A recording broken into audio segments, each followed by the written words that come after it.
কুল লিল মুমিনিনা ইয়াগুদ্দু মিন আবসারিহিম। হে রাসূল, আপনি মুমিন পুরুষদেরকে বলুন তারা যেন দৃষ্টি নজর নিচের দিকে রাখে। নারীদেরকেও বলুন নজর নিচের দিকে রাখো। গেল এক। ثم لآتينهم من بين أيديهم ومن خلفهم وعن أيمانهم وعن شمائلهم।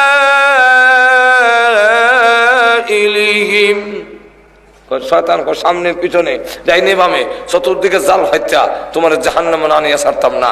তাহলে 1 নম্বর হলো চোখের হেফাজত, 2 নম্বর হলো তোমার মুখটারে হেফাজত করো, জবানটারে কন্ট্রোল করো, মিথ্যা কথা কইও না।